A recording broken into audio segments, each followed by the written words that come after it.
ಆನಂದವಾಯಿತು, ಪರಮಾನಂದವಾಯಿತು. ಸದಾ ನಿಮ್ಮ ಗಾಯನವನ್ನು ಕೇಳುತ್ತಲೇ ಇರಬೇಕು ಎನಿಸುತ್ತದೆ. ಆದರೆ ಕಾರ್ಯಭಾರದಿಂದ ಅದು ಸಾಧ್ಯವಾಗುವುದಿಲ್ಲ.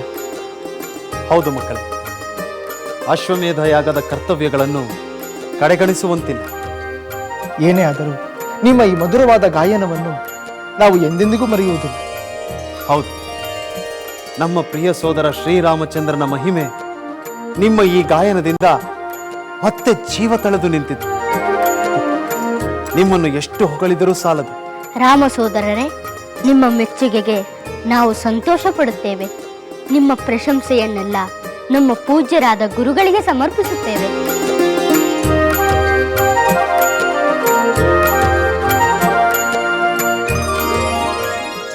ಹೌದು, ನಾವು ಹಾಡಲು ಇಲ್ಲಿಗೆ ಬರಲು ಅವರೇ ಕಾರಣ. ಪೂಜ್ಯರಾದ ವಾಲ್ಮೀಕಿ ಮಹರ್ಷಿಗಳಿಗೆ ನಾವು ಇಲ್ಲಿಂದಲೇ ಪ್ರಣಾಮವನ್ನು ಸಲ್ಲಿಸುತ್ತೇವೆ.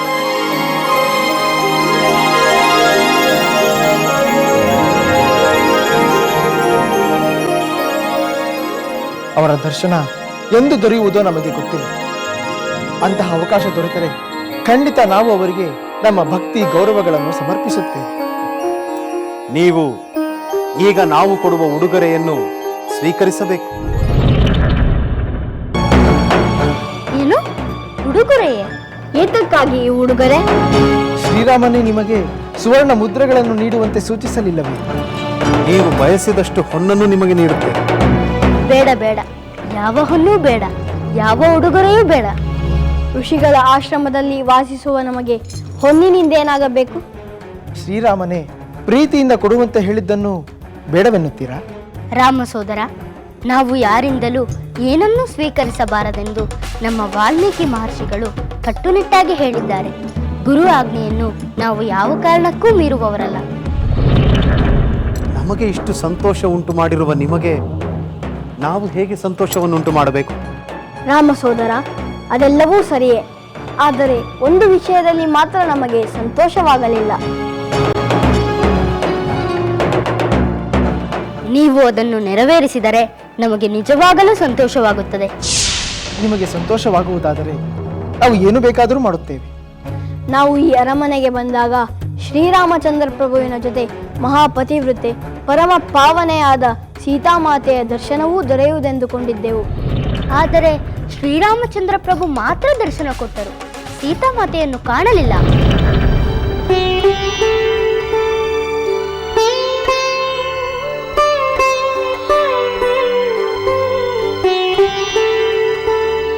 ಏಕೆ ಸುಮ್ಮನಾದಿರಿ?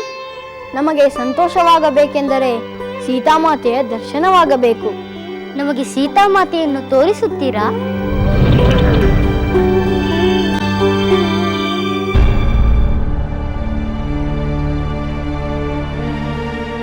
ಆಗಲಿ, ತೋರಿಸುತ್ತೇವೆ. ಬನ್ನಿ ನಮ್ಮ ಜೊತೆ.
ಜನಾಂಗದ